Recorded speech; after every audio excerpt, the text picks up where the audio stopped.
मरकुस रचित सुसमाचार, पहला अध्याय। परमेश्वर के पुत्र यीशु मसीह के सुसमाचार का आरंभ। जैसे यशायाह भविष्यद्वक्ता की पुस्तक में लिखा है कि देख, मैं अपने दूत को तेरे आगे भेजता हूं, जो तेरे लिए मार्ग सुधारेगा। जंगल में एक पुकारने वाले का शब्द सुनाई दे रहा है कि प्रभु का मार्ग तैयार करो और उसकी सड़कें सीधी करो। यूहन्ना आया, जो जंगल में बपतिस्मा देता और पापों की क्षमा के लिए मन फिराव के बपतिस्मा का प्रचार करता था, और सारे यहूदिया देश के और यरूशलेम के सब रहने वाले निकलकर उसके पास गए और अपने पापों को मानकर यरदन नदी में उससे बपतिस्मा लिया। यूहन्ना ऊंट के रोम का वस्त्र पहने और अपनी कमर में चमड़े का पटका बांधे रहता था, और टिड्डियां और बन मधु खाया करता था, और यह प्रचार करता था कि मेरे बाद वह आने वाला है जो मुझसे शक्तिमान है। मैं इस योग्य नहीं कि झुककर उसके जूतों का बंध खोलूं।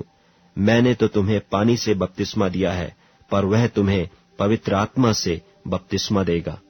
उन दिनों में यीशु ने गलील के नासरत से आकर यरदन में यूहन्ना से बपतिस्मा लिया, और जब वह पानी से निकलकर ऊपर आया तो तुरंत उसने आकाश को खुलते और आत्मा को कबूतर की नाई अपने ऊपर उतरते देखा, और यह आकाशवाणी हुई कि तू मेरा प्रिय पुत्र है, तुझसे मैं प्रसन्न हूं।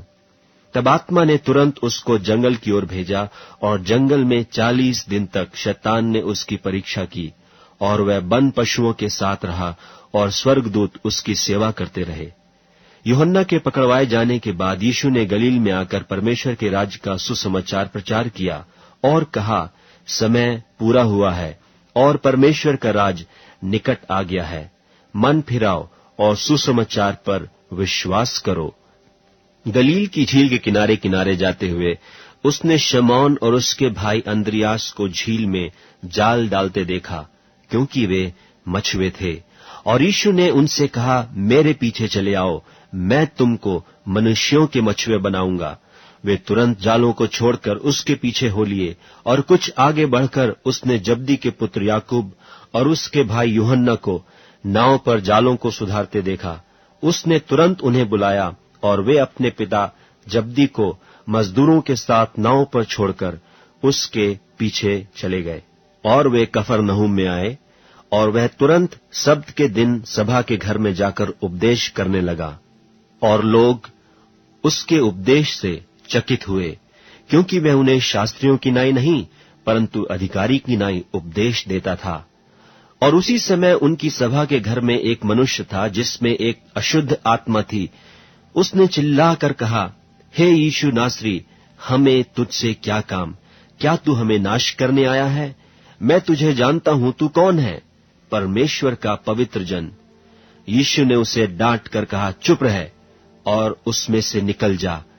तब अशुद्ध आत्मा उसको मरोड़कर और बड़े शब्द से चिल्लाकर उसमें से निकल गई। इस पर सब लोग आश्चर्य करते हुए आपस में वाद विवाद करने लगे कि यह क्या बात है? यह तो कोई नया उपदेश है। वह अधिकार के साथ अशुद्ध आत्माओं को भी आज्ञा देता है, और वे उसकी आज्ञा मानती हैं। सो उसका नाम तुरंत गलील के आसपास के सारे देश में हर जगह फैल गया। और वह तुरंत आराधनालय में से निकलकर याकूब और यूहन्ना के साथ शमौन और अंद्रियास के घर आया। और शमौन की सास ज्वर से पीड़ित थी, और उन्होंने तुरंत उसके विषय में उससे कहा। तब उसने पास जाकर उसका हाथ पकड़ के उसे उठाया, और उसका ज्वर उस पर से उतर गया, और वह उनकी सेवा टहल करने लगी। संध्या के समय जब सूर्य डूब गया तो लोग सब बीमारों को और उन्हें जिनमें दुष्टात्माएं थीं उसके पास लाए, और सारा नगर द्वार पर इकट्ठा हुआ। और उसने बहुतों को जो नाना प्रकार की बीमारियों से दुखी थे चंगा किया, और बहुत से दुष्टात्माओं को निकाला, और दुष्टात्माओं को बोलने न दिया, क्योंकि वे उसे पहचानती थीं। और भोर को दिन निकलने से बहुत पहले वह उठकर निकला और एक जंगली स्थान में गया और वहां प्रार्थना करने लगा। तब शमौन और उसके साथी उसकी खोज में गए। जब वह मिला तो उससे कहा कि सब लोग तुझे ढूंढ रहे हैं। उसने उनसे कहा, आओ हम और कहीं आसपास की बस्तियों में जाएं, कि मैं वहां भी प्रचार करूं, क्योंकि मैं इसीलिए निकला हूं। सो वह सारे गलील में उनकी सभाओं में जा जाकर प्रचार करता और दुष्टात्माओं को निकालता रहा। और एक कोढ़ी ने उसके पास आकर उससे विनती की और उसके सामने घुटने टेक कर उससे कहा, यदि तू चाहे तो मुझे शुद्ध कर सकता है। उसने उस पर तरस खाकर हाथ बढ़ाया और उसे छूकर कहा, मैं चाहता हूं तू शुद्ध हो जा। और तुरंत उसका कोढ़ जाता रहा और वह शुद्ध हो गया। तब उसने उसे चिताकर तुरंत विदा किया और उससे कहा, देख, किसी से कुछ मत कहना, परंतु जाकर अपने आप को याजक को दिखा और अपने शुद्ध होने के विषय में जो कुछ मूसा ने ठहराया है उसे भेंट चढ़ा कि उन पर गवाही हो। परंतु वह बाहर जाकर इस बात को बहुत प्रचार करने और यहां तक फैलाने लगा कि यीशु फिर खुल्लम खुल्ला नगर में न जा सका, परंतु बाहर जंगली स्थानों में रहा और चहुं ओर से लोग उसके पास आते रहे। मरकुस रचित सुसमाचार 2 अध्याय। कई दिन के बाद वह फिर कफरनहूम में आया और सुना गया कि वह घर में है। फिर इतने लोग इकट्ठे हुए कि द्वार के पास भी जगह नहीं मिली और वह उन्हें वचन सुना रहा था। और लोग एक झोले के मारे हुए को 4 मनुष्यों से उठवाकर उसके पास ले आए। परंतु जब वे भीड़ के कारण उसके निकट न पहुंच सके तो उन्होंने उस छत को जिसके नीचे वह था खोल दिया, और जब उसे उधेड़ चुके तो उस खाट को जिस पर झोले का मारा हुआ पड़ा था लटका दिया। यीशु ने उनका विश्वास देखकर उस झोले के मारे हुए से कहा, हे पुत्र, तेरे पाप क्षमा हुए। तब कई एक शास्त्री जो वहां बैठे थे अपने अपने मन में विचार करने लगे कि यह मनुष्य क्यों ऐसा कहता है, यह तो परमेश्वर की निंदा करता है। परमेश्वर को छोड़ और कौन पाप क्षमा कर सकता है। यीशु ने तुरंत अपनी आत्मा में जान लिया कि वे अपने अपने मन में ऐसा विचार कर रहे हैं, और उनसे कहा, तुम अपने अपने मन में यह विचार क्यों कर रहे हो? सहज क्या है? क्या झोले के मारे से यह कहना कि तेरे पाप क्षमा हुए, या यह कहना कि उठ, अपनी खाट उठाकर चल फिर? परंतु जिससे तुम जान लो कि मनुष्य के पुत्र को पृथ्वी पर पाप क्षमा करने का भी अधिकार है, उसने उस झोले के मारे हुए से कहा, मैं तुझसे कहता हूं, उठ, अपनी खाट उठाकर अपने घर चला जा। और वह उठा और तुरंत खाट उठाकर और सबके सामने से निकलकर चला गया। इस पर सब चकित हुए और परमेश्वर की बड़ाई करके कहने लगे कि हमने ऐसा कभी नहीं देखा। वह फिर निकलकर झील के किनारे गया और सारी भीड़ उसके पास आई और वह उन्हें उपदेश देने लगा। जाते हुए उसने हल्फई के पुत्र लेवी को चुंगी की चौकी पर बैठे देखा और उससे कहा, मेरे पीछे हो ले। और वह उठकर उसके पीछे हो लिया और वह उसके घर में भोजन करने बैठा। और बहुत से चुंगी लेने वाले और पापी यीशु और उसके चेलों के साथ भोजन करने बैठे, क्योंकि वे बहुत से थे और उसके पीछे हो लिए थे। और शास्त्रियों और फरीसियों ने यह देखकर कि वह तो पापियों और चुंगी लेने वालों के साथ भोजन कर रहा है, उसके चेलों से कहा, वह तो चुंगी लेने वालों और पापियों के साथ खाता पीता है। यीशु ने यह सुनकर उनसे कहा, भले चंगों को वैद्य की आवश्यकता नहीं, परंतु बीमारों को है। मैं धर्मियों को नहीं, परंतु पापियों को बुलाने आया हूं। यूहन्ना के चेले और फरीसी उपवास करते थे, सो उन्होंने आकर उससे यह कहा कि यूहन्ना के चेले और फरीसियों के चेले क्यों उपवास रखते हैं, परंतु तेरे चेले उपवास नहीं रखते?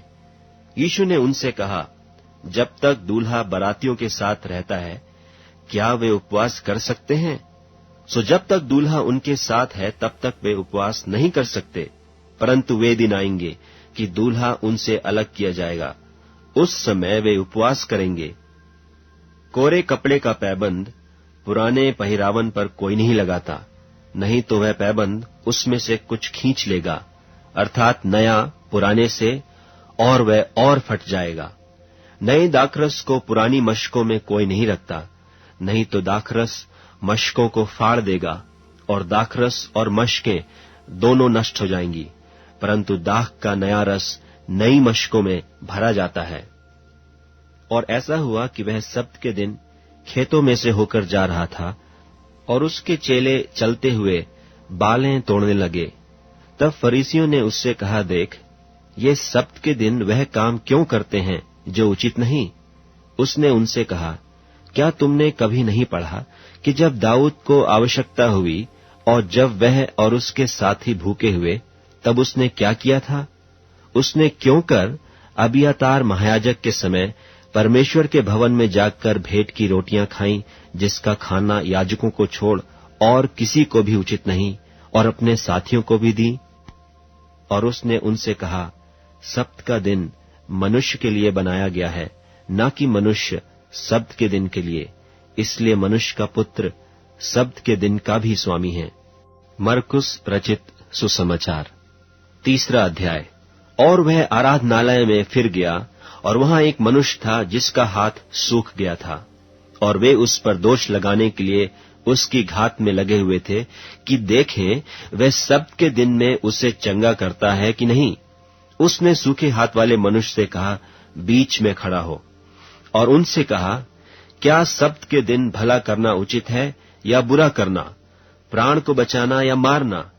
पर वे चुप रहे। और उसने उनके मन की कठोरता से उदास होकर उनको क्रोध से चारों ओर देखा, और उस मनुष्य से कहा, अपना हाथ बढ़ा।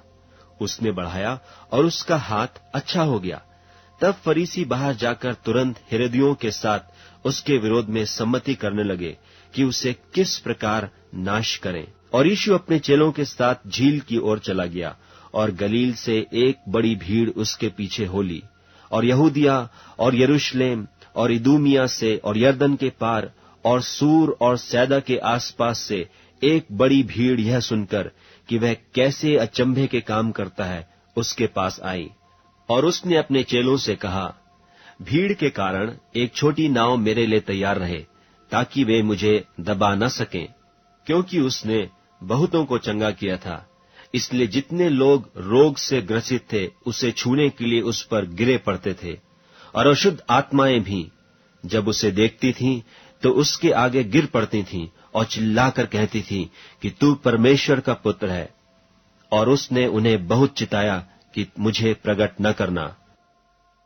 फिर वह पहाड़ पर चढ़ गया, और जिन्हें वह चाहता था उन्हें अपने पास बुलाया, और वे उसके पास चले आए। तब उसने 12 पुरुषों को नियुक्त किया कि वे उसके साथ साथ रहें, और वह उन्हें भेजे कि प्रचार करें और दुष्टात्माओं को निकालने का अधिकार रखें।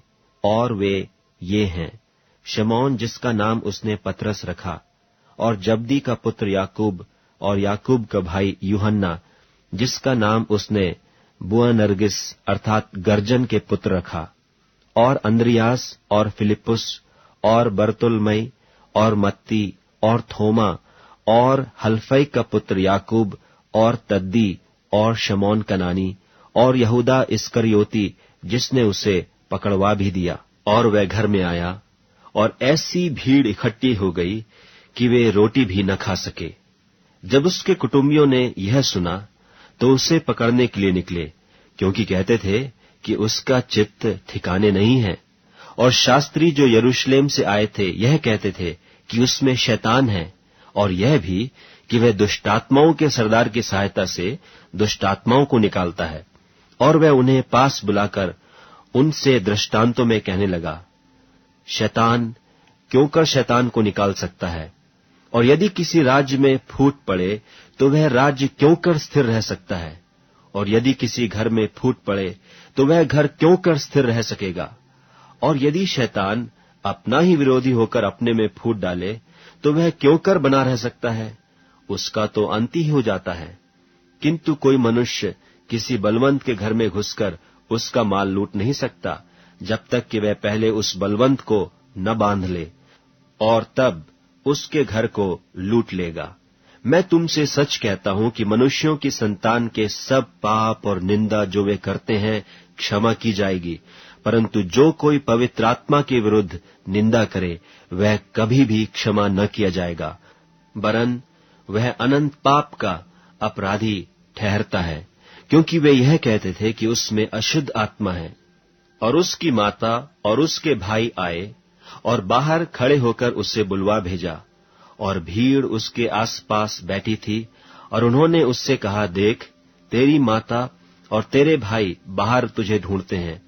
उसने उन्हें उत्तर दिया कि मेरी माता और मेरे भाई कौन हैं, और उन पर जो उसके आसपास बैठे थे दृष्टि करके कहा, देखो, मेरी माता और मेरे भाई ये हैं, क्योंकि जो कोई परमेश्वर की इच्छा पर चले वही मेरा भाई और बहन और माता है। मरकुस रचित सुसमाचार 4 अध्याय। वह फिर झील के किनारे उपदेश देने लगा, और एक ऐसी बड़ी भीड़ उसके पास इकट्ठी हो गई कि वह झील में एक नाव पर चढ़कर बैठ गया, और सारी भीड़ भूमि पर झील के किनारे खड़ी रही।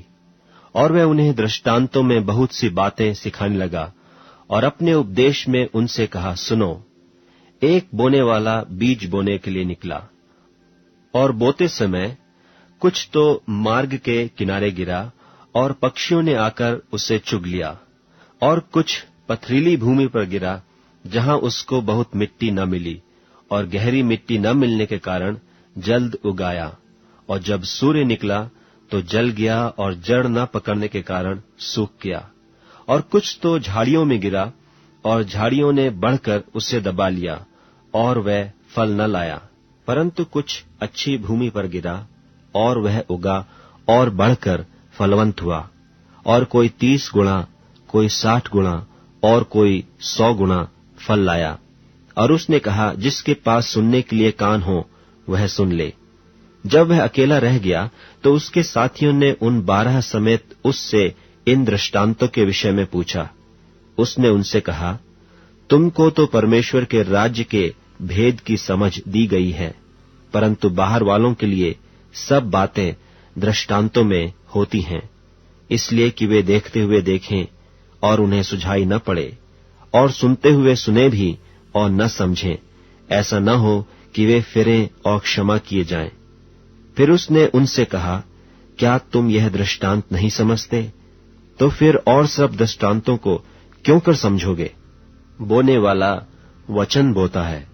जो मार्ग के किनारे हैं, जहां वचन बोया जाता है, ये वे हैं कि जब उन्होंने सुना तो शैतान तुरंत आकर वचन को जो उनमें बोया गया था उठा ले जाता है।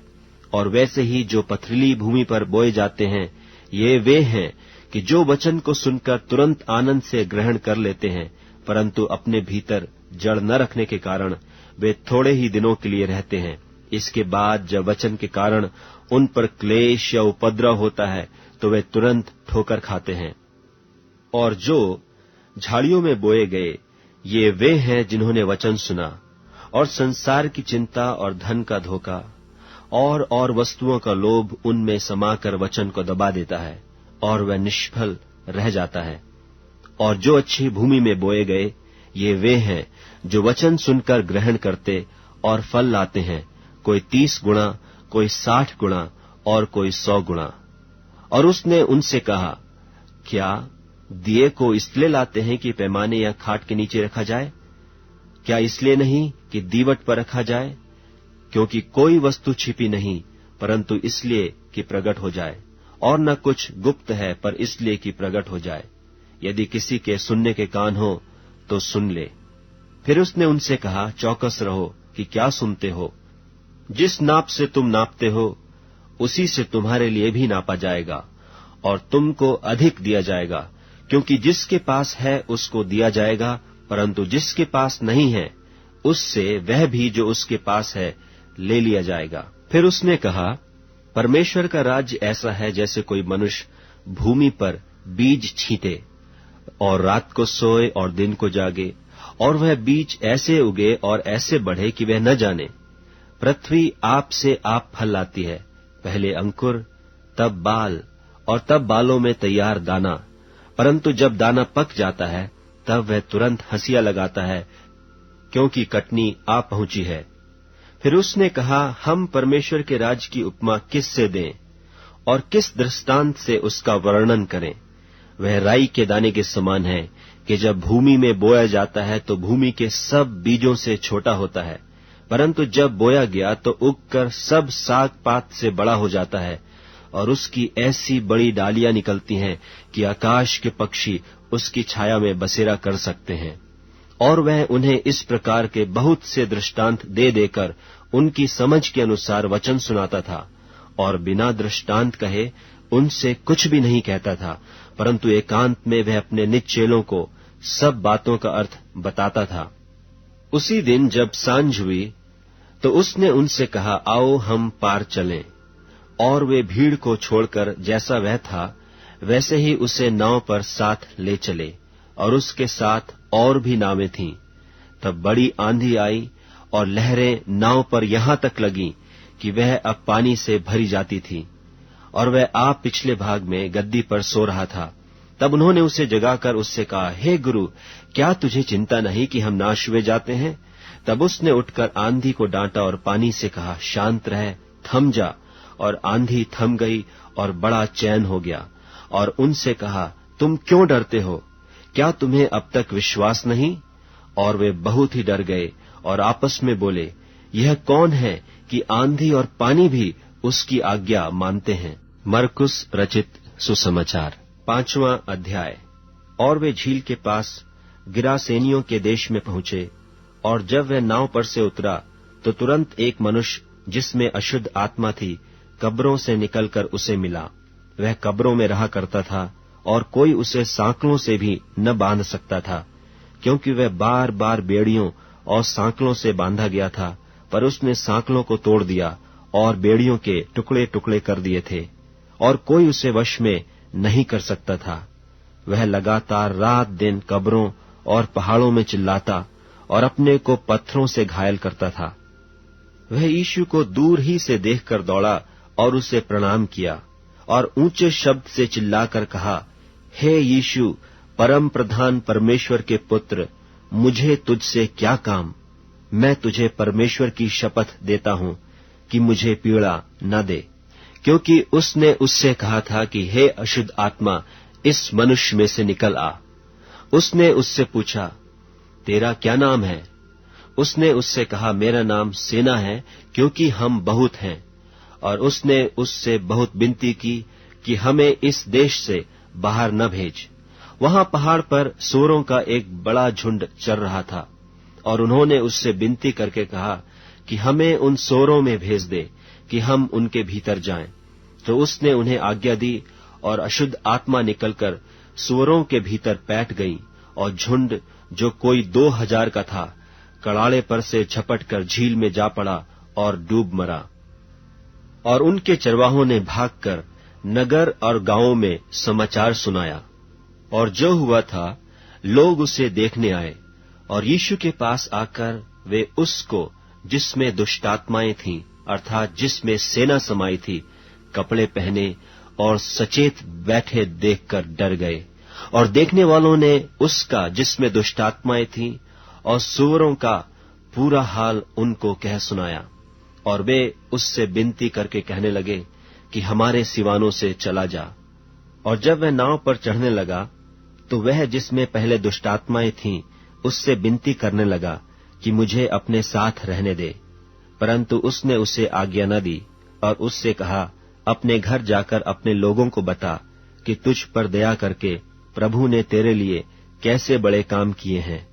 वह जाकर दिकपुलिस में इस बात का प्रचार करने लगा कि यीशु ने मेरे लिए कैसे बड़े काम किए, और सब अचंभा करते थे। जब यीशु फिर नाव से पार गया तो एक बड़ी भीड़ उसके पास इकट्ठी हो गई, और वह झील के किनारे था। और याईर नाम आराधनालय के सरदारों में से एक आया और उसे देखकर उसके पांवों पर गिरा, और उसने यह कहकर बहुत विनती की कि मेरी छोटी बेटी मरने पर है, तू आकर उस पर हाथ रख कि वह चंगी होकर जीवित रहे। तब वह उसके साथ चला, और बड़ी भीड़ उसके पीछे हो ली, यहां तक कि लोग उस पर गिरे पड़ते थे।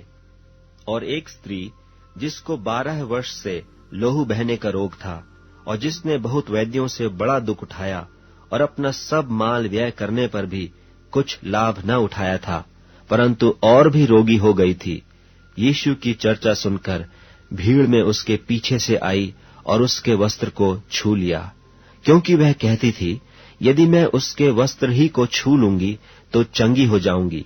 और तुरंत उसका लहू बहना बंद हो गया, और उसने अपनी देह में जान लिया कि मैं उस बीमारी से अच्छी हो गई।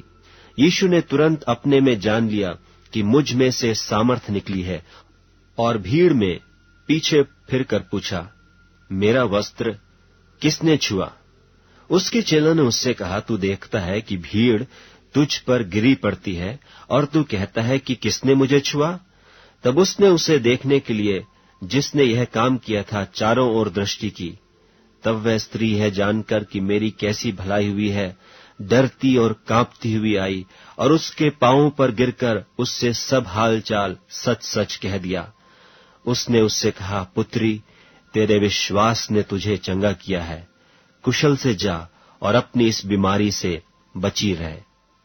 वह यह कह ही रहा था कि आराधनालय के सरदार के घर से लोगों ने आकर कहा कि तेरी बेटी तो मर गई, अब गुरु को क्यों दुख देता है? जो बात वे कह रहे थे उसको यीशु ने अनसुनी करके आराधनालय के सरदार से कहा, मत डर, केवल विश्वास रख। और उसने पतरस और याकूब के भाई यूहन्ना को छोड़ और किसी को अपने साथ आने न दिया। और आराधनालय के सरदार के घर में पहुंचकर उसने लोगों को बहुत रोते और चिल्लाते देखा। तब उसने भीतर जाकर उससे कहा, तुम क्यों हल्ला मचाते और रोते हो? लड़की मरी नहीं परंतु सो रही है। वे उसकी हंसी करने लगे, परंतु उसने सबको निकालकर लड़की के माता पिता और अपने साथियों को लेकर भीतर जहां लड़की पड़ी थी गया और लड़की का हाथ पकड़कर उससे कहा, तलीता कूमी, जिसका अर्थ यह है कि हे लड़की, मैं तुझसे कहता हूं, उठ। और लड़की तुरंत उठकर चलने फिरने लगी, क्योंकि वह 12 वर्ष की थी। और इस पर लोग बहुत चकित हो गए। फिर उसने उन्हें चिताकर आज्ञा दी कि यह बात कोई जानने न पाए और कहा कि उसे कुछ खाने को दिया जाए। मरकुस रचित सुसमाचार 6वां अध्याय। वहां से निकलकर वह अपने देश में आया और उसके चेले उसके पीछे हो लिए।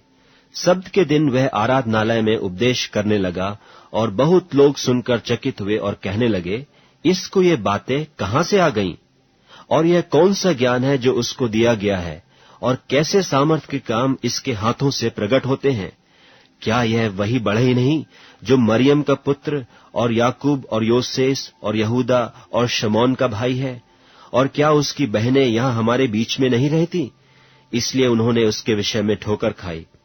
यीशु ने उनसे कहा कि भविष्यद्वक्ता अपने देश और अपने कुटुंब और अपने घर को छोड़ और कहीं भी निरादर नहीं होता। और वह वहां कोई सामर्थ का काम न कर सका, केवल थोड़े बीमारों पर हाथ रखकर उन्हें चंगा किया।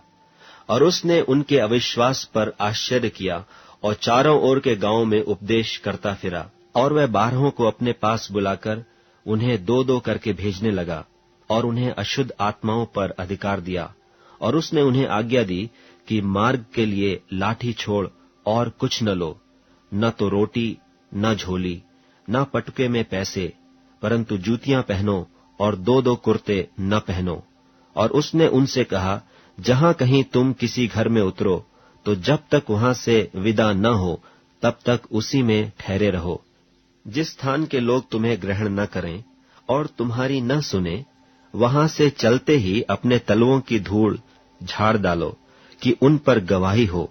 और उन्होंने जाकर प्रचार किया कि मन फिराओ, और बहुतेरे दुष्टात्माओं को निकाला और बहुत बीमारों पर तेल मलकर उन्हें चंगा किया। और हेरोदेस राजा ने उसकी चर्चा सुनी, क्योंकि उसका नाम फैल गया था, और उससे कहा कि यूहन्ना बपतिस्मा देने वाला मरे हुओं में से जी उठा है, इसीलिए उससे ये सामर्थ के काम प्रकट होते हैं। और औरों ने कहा, यह एलिया है, परंतु औरों ने कहा, भविष्यद्वक्ता या भविष्यद्वक्ताओं में से किसी एक के समान है। हेरोदेस ने यह सुनकर कहा, जिस यूहन्ना का सिर मैंने कटवाया था वह जी उठा है। क्योंकि हेरोदेस ने आप अपने भाई फिलिप्पुस की पत्नी हेरोदियास के कारण, जिससे उसने ब्याह किया था, लोगों को भेजकर यूहन्ना को पकड़वाकर बंदी गृह में डाल दिया था। क्योंकि यूहन्ना ने हेरोदेस से कहा था कि अपने भाई की पत्नी को रखना तुझे उचित नहीं। इसलिए हेरोदियास उससे बैर रखती थी और वह यह चाहती थी कि उससे मरवा डाले, परंतु ऐसा न हो सका, क्योंकि हेरोदेस यूहन्ना को धर्मी और पवित्र पुरुष जानकर उससे डरता था और उसे बचाए रखता था और उसकी सुनकर बहुत घबराता था, पर आनंद से सुनता था। और ठीक अवसर पर जब हेरोदेस ने अपने जन्मदिन में अपने प्रधानों और अपने सेनापतियों और गलील के बड़े लोगों के लिए जेवनार की। और उसी हेरोदियास की बेटी भीतर आई और नाचकर हेरोदेस को और उसके साथ बैठने वालों को प्रसन्न किया। तब राजा ने लड़की से कहा, तू जो चाहे मुझसे मांग, मैं तुझे दूंगा। और उससे शपथ खाई कि मैं अपने आधे राज्य तक जो कुछ तू मुझसे मांगेगी मैं तुझे दूंगा। उसने बाहर जाकर अपनी माता से पूछा कि मैं क्या मांगू? वह बोली, यूहन्ना बपतिस्मा देने वाले का सिर। वह तुरंत राजा के पास भीतर आई और उससे विनती की, मैं चाहती हूं कि तू अभी यूहन्ना बपतिस्मा देने वाले का सिर एक थाल में मुझे मंगवा दे। तब राजा बहुत उदास हुआ, परंतु अपनी शपथ के कारण और साथ बैठने वालों के कारण उसे टालना न चाहा। और राजा ने तुरंत एक सिपाही को आज्ञा देकर भेजा कि उसका सिर काट लाए। उसने जेलखाने में जाकर उसका सिर काटा और एक थाल में रखकर लाया और लड़की को दिया, और लड़की ने अपनी मां को दिया। यह सुनकर उसके चेले आए और उसकी लोथ को उठाकर कब्र में रखा। प्रेरितों ने यीशु के पास इकट्ठे होकर जो कुछ उन्होंने किया और सिखाया था सब उसको बता दिया। उसने उनसे कहा, तुम आप अलग किसी जंगली स्थान में आकर थोड़ा विश्राम करो, क्योंकि बहुत लोग आते जाते थे और उन्हें खाने का अवसर भी नहीं मिलता था। इसलिए वे नाव पर चढ़कर सुनसान जगह में अलग चले गए। और बहुतों ने उन्हें जाते देखकर पहचान लिया और सब नगरों से इकट्ठे होकर वहां पैदल दौड़े और उनसे पहले जा पहुंचे। उसने निकलकर बड़ी भीड़ देखी और उन पर तरस खाया, क्योंकि वे उन भेड़ों के समान थे जिनका कोई रखवाला न हो, और वह उन्हें बहुत सी बातें सिखाने लगा। जब दिन बहुत ढल गया तो उसके चेले उसके पास आकर कहने लगे, यह सुनसान जगह है और दिन बहुत ढल गया है, उन्हें विदा कर कि चारों ओर के गांवों और बस्तियों में जाकर अपने लिए कुछ खाने को मोल लें। उसने उन्हें उत्तर दिया कि तुम ही उन्हें खाने को दो। उन्होंने उससे कहा, क्या हम 100 दिनार की रोटियां मोल लें और उन्हें खिलाएं? उसने उनसे कहा, जाकर देखो तुम्हारे पास कितनी रोटियां हैं। उन्होंने मालूम करके कहा, 5 और 2 मछली भी। तब उसने उन्हें आज्ञा दी कि सबको हरी घास पर पांति पांति से बैठा दो। वे 100 और 50 करके पांति पांति बैठ गए। और उसने उन 5 रोटियों को और 2 मछलियों को लिया और स्वर्ग की ओर देखकर धन्यवाद किया और रोटियां तोड़ तोड़ कर चेलों को देता गया कि वे लोगों को परोसे। और वे 2 मछलियां भी उन सब में बांट दी और सब खाकर तृप्त हो गए। और उन्होंने टुकड़ों से 12 टोकरियां भर कर उठाई और कुछ मछलियों से भी। जिन्होंने रोटियां खाई वे 5000 पुरुष थे। तब उसने तुरंत अपने चेलों को बरबस नाव पर चढ़ाया कि वे उससे पहले उस पार बैतसैदा को चले जाएं, जब तक कि वह लोगों को विदा करे। और उन्हें विदा करके पहाड़ पर प्रार्थना करने को गया। और जब सांझ हुई तो नाव झील के बीच में थी और वह अकेला भूमि पर था। और जब उसने देखा कि वे खेते खेते घबरा गए हैं, क्योंकि हवा उनके विरुद्ध थी, तो रात के 4थे पहर के निकट वह झील पर चलते हुए उनके पास आया और उनसे आगे निकल जाना चाहता था। परंतु उन्होंने उसे झील पर चलते देखकर समझा कि भूत है और चिल्ला उठे, क्योंकि सब उसे देखकर घबरा गए थे। पर उसने तुरंत उनसे बातें की और कहा, ढाढ़स बांधो, मैं हूं, डरो मत। तब वह उनके पास नाव पर आया और हवा थम गई और वे बहुत ही आश्चर्य करने लगे, क्योंकि वे उन रोटियों के विषय में न समझे थे, परंतु उनके मन कठोर हो गए थे। और वे पार उतरकर गन्नेसरत में पहुंचे और नाव घाट पर लगाई। और जब वे नाव पर से उतरे तो लोग तुरंत उसको पहचान कर आसपास के सारे देश में दौड़े और बीमारों को खाटों पर डालकर जहां जहां समाचार पाया कि वह है, वहां वहां लिए फिरे। और जहां कहीं वह गांवों, नगरों या बस्तियों में जाता था तो लोग बीमारों को बाजारों में रखकर उससे विनती करते थे कि वह उन्हें अपने वस्त्र के आंचल ही को छू लेने दे, और जितने उसे छूते थे सब चंगे हो जाते थे। मरकुस रचित सुसमाचार 7वां अध्याय। तब फरीसी और कई एक शास्त्री जो यरूशलेम से आए थे उसके पास इकट्ठे हुए, और उन्होंने उसके कई एक चेलों को अशुद्ध अर्थात बिना हाथ धोए रोटी खाते देखा, क्योंकि फरीसी और सब यहूदी पुरनियों की रीति पर चलते हैं, और जब तक भली भांति हाथ नहीं धो लेते तब तक नहीं खाते, और बाजार से आकर जब तक स्नान नहीं कर लेते तब तक नहीं खाते। और बहुत सी और बातें हैं जो उनके पास मानने के लिए पहुंचाई गई हैं, जैसे कटोरों और लोटों और तांबे के बर्तनों को धोना मांजना। इसलिए उन फरीसियों और शास्त्रियों ने उससे पूछा कि तेरे चेले क्यों पुरनियों की रीति पर नहीं चलते और बिना हाथ धोए रोटी खाते हैं? उसने उनसे कहा कि यशायाह ने तुम कपटियों के विषय में बहुत ठीक भविष्यवाणी की, जैसा लिखा है कि ये लोग होठों से तो मेरा आदर करते हैं, पर उनका मन मुझसे दूर रहता है, और वे व्यर्थ मेरी उपासना करते हैं, क्योंकि मनुष्यों की आज्ञाओं को धर्मोपदेश करके सिखाते हैं। क्योंकि तुम परमेश्वर की आज्ञा को टालकर मनुष्यों की रीतियों को मानते हो। और उसने उनसे कहा, तुम अपनी रीतियों को मानने के लिए परमेश्वर की आज्ञा कैसी अच्छी तरह टाल देते हो? क्योंकि मूसा ने कहा है कि अपने पिता और अपनी माता का आदर कर, और जो कोई पिता व माता को बुरा कहे वह अवश्य मार डाला जाए। परंतु तुम कहते हो कि यदि कोई अपने पिता व माता से कहे कि जो कुछ तुझे मुझसे लाभ पहुंच सकता था वह कुर्बान अर्थात संकल्प हो चुका, तो तुम उसको उसके पिता व उसकी माता की सेवा करने नहीं देते। इस प्रकार तुम अपनी रीतियों से जिन्हें तुमने ठहराया है परमेश्वर का वचन टाल देते हो, और ऐसे ऐसे बहुत से काम करते हो। और उसने लोगों को अपने पास बुलाकर उनसे कहा, तुम सब मेरी सुनो और समझो। ऐसी तो कोई वस्तु नहीं जो मनुष्य में बाहर से समाकर अशुद्ध करे, परंतु जो वस्तुएं मनुष्य के भीतर से निकलती हैं वे ही उसे अशुद्ध करती हैं। यदि किसी के सुनने के कान हो तो सुन ले। जब वह भीड़ के पास से घर में गया तो उसके चेलों ने इस दृष्टांत के विषय में उससे पूछा। उसने उनसे कहा, क्या तुम भी ऐसा ना समझो? क्या तुम नहीं समझते कि जो वस्तु बाहर से मनुष्य के भीतर जाती है वह उसे अशुद्ध नहीं कर सकती, क्योंकि वह उसके मन में नहीं परंतु पेट में जाती है और संडास में निकल जाती है।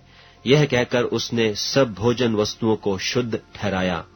फिर उसने कहा, जो मनुष्य में से निकलता है वही मनुष्य को अशुद्ध करता है, क्योंकि भीतर से अर्थात मनुष्य के मन से बुरी बुरी चिंता, व्यभिचार, चोरी, हत्या, परस्त्री गमन, लोभ, दुष्टता, छल, लुचपन, कुदृष्टि, निंदा, अभिमान और मूर्खता निकलती हैं।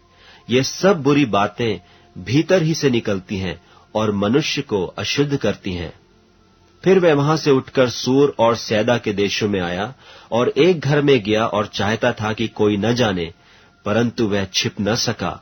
और तुरंत एक स्त्री जिसकी छोटी बेटी में अशुद्ध आत्मा थी उसकी चर्चा सुनकर आई और उसके पांवों पर गिरी। यह यूनानी और सरूफीनी की जाति की थी, और उसने उससे विनती की कि मेरी बेटी में से दुष्ट आत्मा निकाल दे।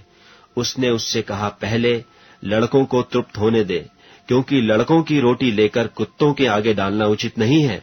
उसने उसको उत्तर दिया कि सच है प्रभु, तो भी कुत्ते भी तो मेज के नीचे बालकों की रोटी का चूर चार खा लेते हैं। उसने उससे कहा, इस बात के कारण चली जा, दुष्टात्मा तेरी बेटी में से निकल गई है। और उसने अपने घर आकर देखा कि लड़की खाट पर पड़ी है और दुष्टात्मा निकल गई है। फिर वह सूर और सैदा के देशों से निकलकर दिकपुलिस देश से होता हुआ गलील की झील पर पहुंचा, और लोगों ने एक बहरे को जो हकला भी था उसके पास लाकर उससे विनती की कि वह अपना हाथ उस पर रखे। तब वह उसको भीड़ से अलग ले गया और अपनी उंगलियां उसके कानों में डाली और थूक कर उसकी जीभ को छुआ और स्वर्ग की ओर देखकर आह भरी और उससे कहा, इफ्फतह अर्थात खुल जा। और उसके कान खुल गए और उसकी जीभ की गांठ भी खुल गई और वह साफ साफ बोलने लगा। तब उसने उन्हें चिताया कि किसी से न कहना, परंतु जितना उसने उन्हें चिताया उतना ही वे और प्रचार करने लगे, और वे बहुत ही आश्चर्य में होकर कहने लगे, उसने जो कुछ किया सब अच्छा किया है। वह बहरों को सुनने की और गूंगों को बोलने की शक्ति देता है। मरकुस रचित सुसमाचार 8वां अध्याय। उन दिनों में जब फिर बड़ी भीड़ इकट्ठी हुई और उनके पास कुछ खाने को न था, तो उसने अपने चेलों को पास बुलाकर उनसे कहा, मुझे इस भीड़ पर तरस आता है, क्योंकि यह 3 दिन से बराबर मेरे साथ हैं और उनके पास कुछ भी खाने को नहीं। यदि मैं उन्हें भूखा घर भेज दूं, तो मार्ग में थक कर रह जाएंगे, क्योंकि इनमें से कोई दूर से आए हैं। उसके चेलों ने उसको उत्तर दिया कि यहाँ जंगल में इतनी रोटी कोई कहाँ से लाए कि ये तृप्त हो। उसने उनसे पूछा, तुम्हारे पास रोटियां कितनी हैं? उन्होंने कहा, 7। तब उसने लोगों को भूमि पर बैठने की आज्ञा दी और वे 7 रोटियां ली और धन्यवाद करके तोड़ी और अपने चेलों को देता गया कि वे उनके आगे रखें, और उन्होंने लोगों के आगे परोस दिया। उनके पास थोड़ी सी छोटी मछलियां भी थीं, और उसने धन्यवाद करके उन्हें भी लोगों के आगे रखने की आज्ञा दी। सो वे खाकर तृप्त हो गए और शेष टुकड़ों के 7 टोकरे भरकर उठाए, और लोग 4000 के लगभग थे। और उसने उनको विदा किया, और वह तुरंत अपने चेलों के साथ नाव पर चढ़कर दलमनूता देश को चला गया। फिर फरीसी निकलकर उससे वाद विवाद करने लगे और उसे जांचने के लिए उससे कोई स्वर्गीय चिन्ह मांगा। उसने अपनी आत्मा में आह मारकर कहा, इस समय के लोग क्यों चिन्ह ढूंढते हैं? मैं तुमसे सच कहता हूं कि इस समय के लोगों को कोई चिन्ह नहीं दिया जाएगा। और वह उन्हें छोड़कर फिर नाव पर चढ़ गया और पार चला गया। और वे रोटी लेना भूल गए थे, और नाव में उनके पास एक ही रोटी थी। और उसने उन्हें चिताया कि देखो, फरीसियों के खमीर और हेरोदेस के खमीर से चौकस रहो। वे आपस में विचार करके कहने लगे कि हमारे पास तो रोटी नहीं है। यह जानकर यीशु ने उनसे कहा, तुम क्यों आपस में यह विचार कर रहे हो कि हमारे पास रोटी नहीं? क्या अब तक नहीं जानते और नहीं समझते? क्या तुम्हारा मन कठोर हो गया है? क्या आंखें रखते हुए भी नहीं देखते और कान रखते हुए भी नहीं सुनते? और तुम्हें स्मरण नहीं कि जब मैंने 5000 के लिए 5 रोटी तोड़ी थी, तो तुमने टुकड़ों की कितनी टोकरियां भरकर उठाई? उन्होंने उससे कहा, 12 टोकरियां। और जब 4000 के लिए 7 रोटी थी, तो तुमने टुकड़ों के कितने टोकरे भरकर उठाए थे? उन्होंने उससे कहा, 7 टोकरे। उसने उनसे कहा, क्या तुम अब तक नहीं समझते? और वे बेतसैदा में आए, और लोग एक अंधे को उसके पास ले आए और उससे विनती की कि उसको छुए। वह उस अंधे का हाथ पकड़कर उसे गांव के बाहर ले गया और उसकी आंखों में थूक कर उस पर हाथ रखे और उससे पूछा, क्या तू कुछ देखता है? उसने आंख उठाकर कहा, मैं मनुष्यों को देखता हूं, क्योंकि वे मुझे चलते हुए दिखाई देते हैं जैसे पेड़। तब उसने फिर दोबारा उसकी आंखों पर हाथ रखे और उसने ध्यान से देखा और चंगा हो गया और सब कुछ साफ साफ देखने लगा। और उसने उससे यह कहकर घर भेजा कि इस गांव के भीतर पांव भी न रखना। यीशु और उसके चेले कैसरिया फिलिप्पी के गांव में चले गए, और मार्ग में उसने अपने चेलों से पूछा कि लोग मुझे क्या कहते हैं?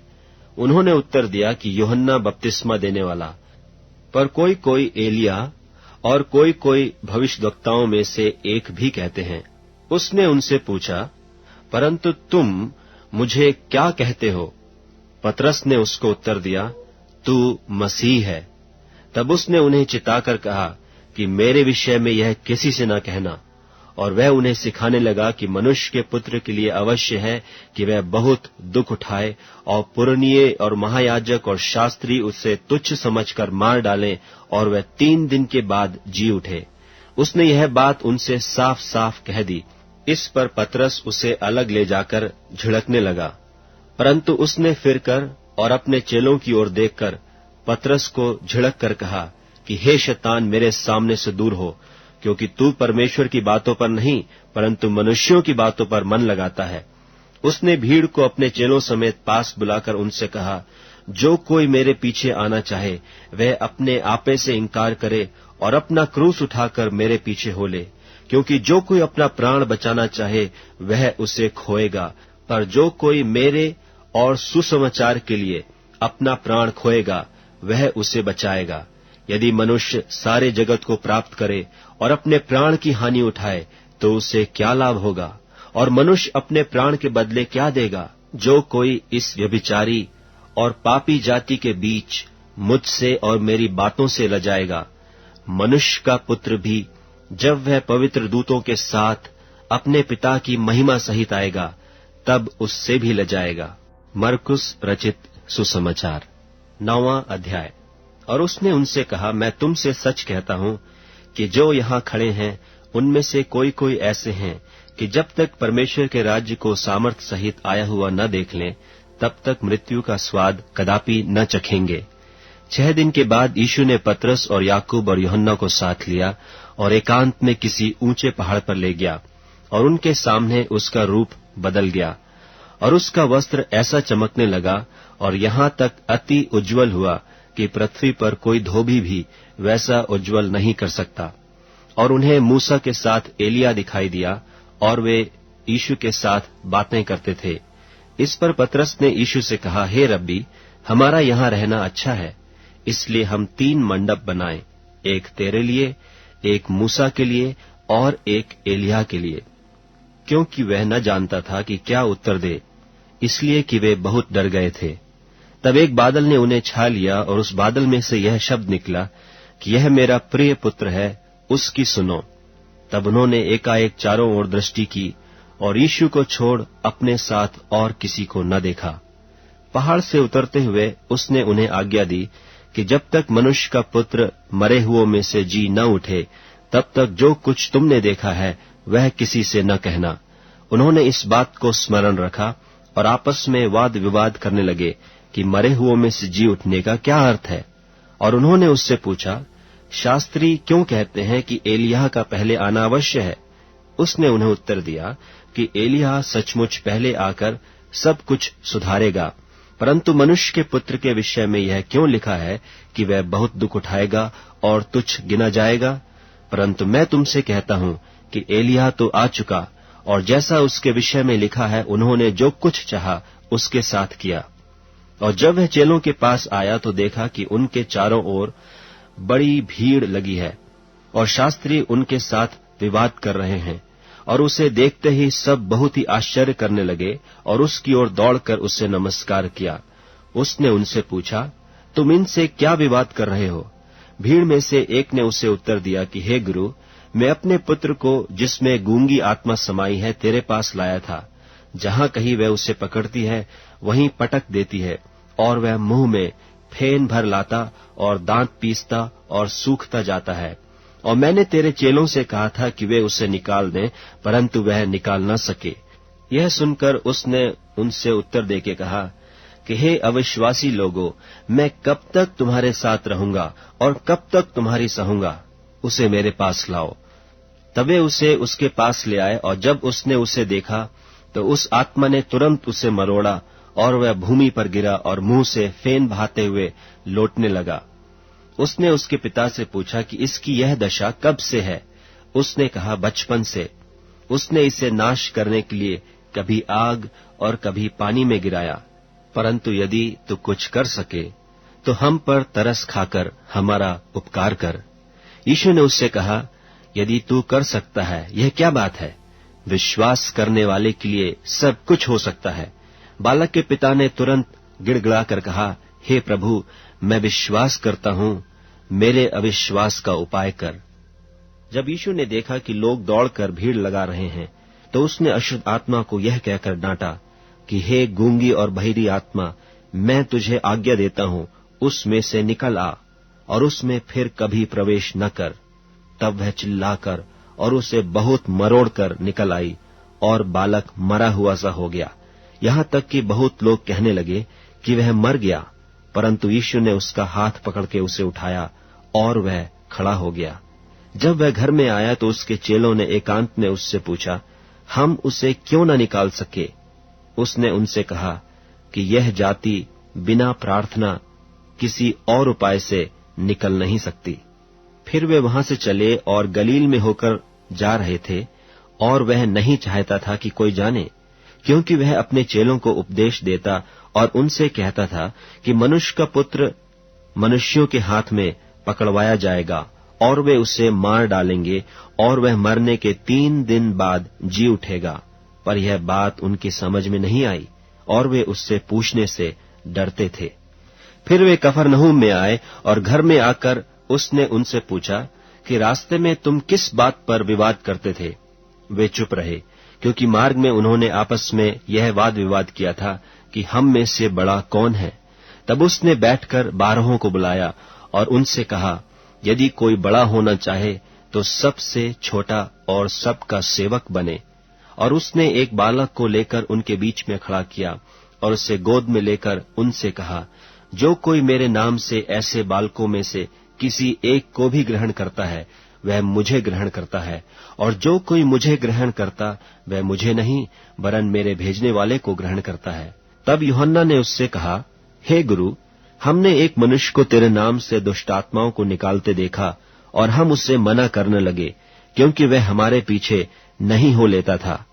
यीशु ने कहा, उसको मत मना करो, क्योंकि ऐसा कोई नहीं जो मेरे नाम से सामर्थ का काम करे और जल्दी से मुझे बुरा कह सके, क्योंकि जो हमारे विरोध में नहीं वह हमारी ओर है। जो कोई एक कटोरा पानी तुम्हें इसलिए पिलाए कि तुम मसीह के हो, तो मैं तुमसे सच कहता हूं कि वह अपना प्रतिफल किसी रीति से न खोएगा। पर जो कोई इन छोटों में से जो मुझ पर विश्वास करते हैं किसी को ठोकर खिलाए, तो उसके लिए भला यह है कि एक बड़ी चक्की का पाट उसके गले में लटकाया जाए और वह समुद्र में डाल दिया जाए। यदि तेरा हाथ तुझे ठोकर खिलाए तो उसे काट डाल। टुंडा होकर जीवन में प्रवेश करना तेरे लिए इससे भला है कि 2 हाथ रहते हुए नरक के बीच उस आग में डाला जाए जो कभी बुझने की नहीं। और यदि तेरा पांव तुझे ठोकर खिलाए तो उसे काट डाल।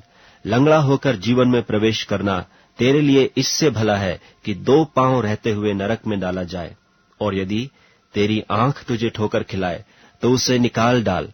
काना होकर परमेश्वर के राज में प्रवेश करना तेरे लिए इससे भला है कि 2 आंख रहते हुए तू नरक में डाला जाए, जहां उनका कीड़ा नहीं मरता और आग नहीं बुझती, क्योंकि हर एक जन आग से नमकीन किया जाएगा। नमक अच्छा है, पर यदि नमक की नमकीनी जाती रहे तो उससे किससे स्वादित करोगे? अपने में नमक रखो और आपस में मेल मिलाप से। मरकुस रचित सुसमाचार 10वां अध्याय। फिर वह वहां से उठकर यहूदिया के सिवानों में और यरदन के पार आया, और भीड़ उसके पास फिर इकट्ठी हो गई, और वह अपनी रीति के अनुसार उन्हें फिर उपदेश देने लगा। तब फरीसियों ने उसके पास आकर उसकी परीक्षा करने को उससे पूछा, क्या यह उचित है कि पुरुष अपनी पत्नी को त्यागे? उसने उनको उत्तर दिया कि मूसा ने तुम्हें क्या आज्ञा दी है? उन्होंने कहा, मूसा ने त्याग पत्र लिखने और त्यागने की आज्ञा दी है। यीशु ने उनसे कहा कि तुम्हारे मन की कठोरता के कारण उसने तुम्हारे लिए यह आज्ञा लिखी, पर सृष्टि के आरंभ से परमेश्वर ने नर और नारी करके उनको बनाया है। इस कारण मनुष्य अपने माता पिता से अलग होकर अपनी पत्नी के साथ रहेगा, और वे दोनों एक तन होंगे। इसलिए वे अब 2 नहीं पर एक तन हैं। इसलिए जिसे परमेश्वर ने जोड़ा है उसे मनुष्य अलग न करे। और घर में चेलों ने इसके विषय में उससे फिर पूछा। उसने उनसे कहा, जो कोई अपनी पत्नी को त्याग कर दूसरी से ब्याह करे तो वह उस पहली के विरोध में व्यभिचार करता है, और यदि पत्नी अपने पति को छोड़कर दूसरे से ब्याह करे तो वह व्यभिचार करती है, और यदि पत्नी अपने पति को छोड़कर दूसरे से ब्याह करे तो वह व्यभिचार करती है। फिर लोग बालकों को उसके पास लाने लगे कि वह उन पर हाथ रखे, पर चेलों ने उनको डांटा। यीशु ने यह देख क्रुद्ध होकर उनसे कहा, बालकों को मेरे पास आने दो और उन्हें मना न करो, क्योंकि परमेश्वर का राज्य ऐसों ही का है। मैं तुमसे सच कहता हूं कि जो कोई परमेश्वर के राज्य को बालक की नाई ग्रहण न करे, वह उसमें कभी प्रवेश करने न पाएगा। और उसने उन्हें गोद में लिया और उन पर हाथ रखकर उन्हें आशीष दी। और जब वह निकलकर मार्ग में जाता था तो एक मनुष्य उसके पास दौड़ता हुआ आया और उसके आगे घुटने टेककर उससे पूछा, हे उत्तम गुरु, अनंत जीवन का अधिकारी होने के लिए मैं क्या करूं? यीशु ने उससे कहा, तू मुझे उत्तम क्यों कहता है? कोई उत्तम नहीं, केवल एक, अर्थात परमेश्वर। तू आज्ञाओं को तो जानता है, हत्या न करना, व्यभिचार न करना, चोरी न करना, झूठी गवाही न देना, छल न करना, अपने पिता और अपनी माता का आदर करना। उसने उससे कहा, हे गुरु, इन सब को मैं लड़कपन से मानता आया हूं। यीशु ने उस पर दृष्टि करके उससे प्रेम किया और उससे कहा, तुझ में एक बात की घटी है, जा, जो कुछ तेरा है उससे बेचकर कंगालों को दे, और तुझे स्वर्ग में धन मिलेगा, और आकर मेरे पीछे हो ले। इस बात से उसके चेहरे पर उदासी छा गई और वह शोक करता हुआ चला गया, क्योंकि वह बहुत धनी था। यीशु ने चारों ओर देखकर अपने चेलों से कहा, धनवानों को परमेश्वर के राज्य में प्रवेश करना कैसा कठिन है। चेले उसकी बातों से अचंभित हुए।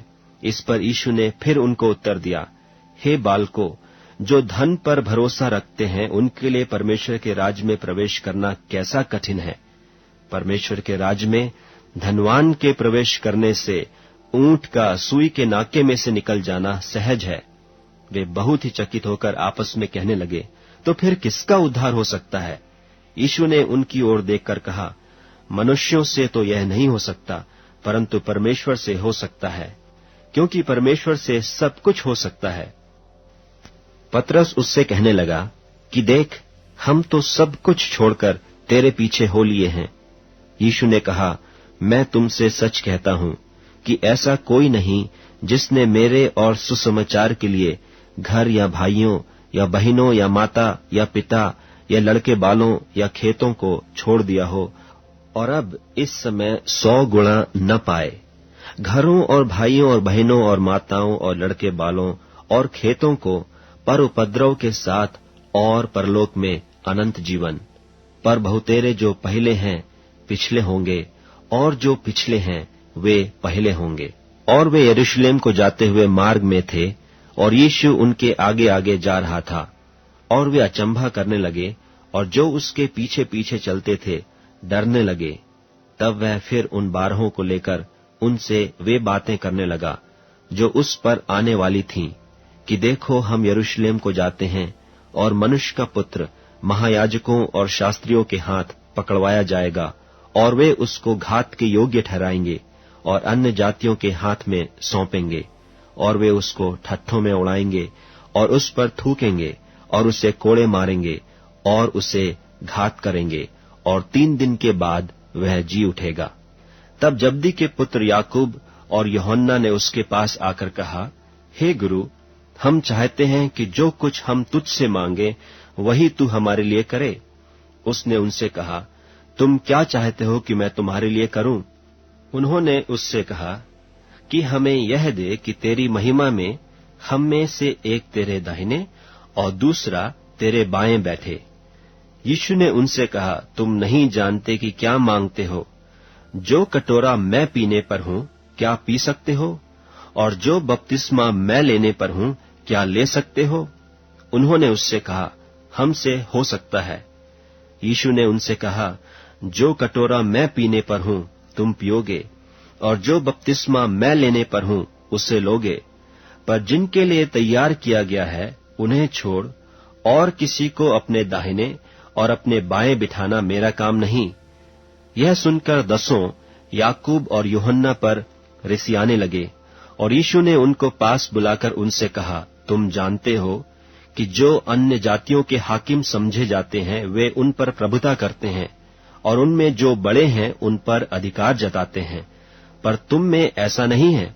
वरन जो कोई तुम में बड़ा होना चाहे वह तुम्हारा सेवक बने, और जो कोई तुम्हें प्रधान होना चाहे वह सबका दास बने।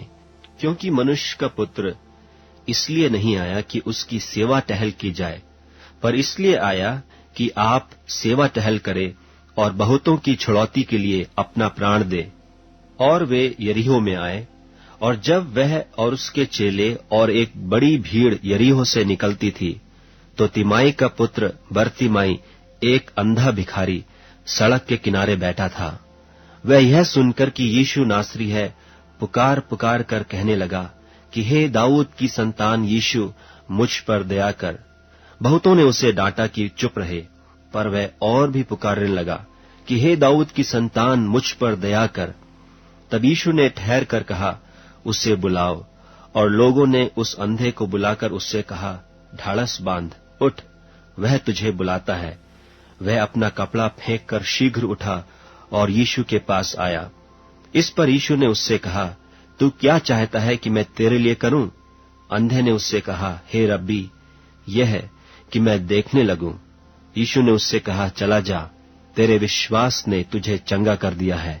वह तुरंत देखने लगा और मार्ग में उसके पीछे हो लिया। मरकुस रचित सुसमाचार 11वां अध्याय। जब वे यरूशलेम के निकट जैतून पहाड़ पर बैतफगे और बैतनिय्याह के पास आए, तो उसने अपने चेलों में से 2 को यह कहकर भेजा कि अपने सामने के गांव में जाओ, और उसमें पहुंचते ही एक गदही का बच्चा, जिस पर कभी कोई नहीं चढ़ा, बंधा हुआ तुम्हें मिलेगा, उसे खोल लाओ। यदि तुमसे कोई पूछे, यह क्यों करते हो, तो कहना कि प्रभु को इसका प्रयोजन है और वह शीघ्र उसे यहां भेज देगा। उन्होंने जाकर उस बच्चे को बाहर द्वार के पास चौक में बंधा हुआ पाया और खोलने लगे। और उनमें से जो वहां खड़े थे, कोई कोई कहने लगे कि यह क्या करते हो, गदही के बच्चे को क्यों खोलते हो? उन्होंने जैसा यीशु ने कहा था वैसा ही उनसे कह दिया। तब उन्होंने उन्हें जाने दिया। और उन्होंने बच्चे को यीशु के पास लाकर उस पर अपने कपड़े डाले और वह उस पर बैठ गया। और बहुतों ने अपने कपड़े मार्ग में बिछाए और औरों ने खेतों में से डालियां काट काट कर फैला दी। और जो उसके आगे आगे जाते और पीछे पीछे चले आते थे, पुकार पुकार कर कहते जाते थे कि होशाना, धन्य है वह जो प्रभु के नाम से आता है। हमारे पिता दाऊद का राज्य जो आ रहा है, धन्य है, आकाश में होशाना। और वह यरूशलेम पहुंचकर मंदिर में आया और चारों ओर सब वस्तुओं को देखकर 12 के साथ बैतनिय्याह गया, क्योंकि सांझ हो गई थी।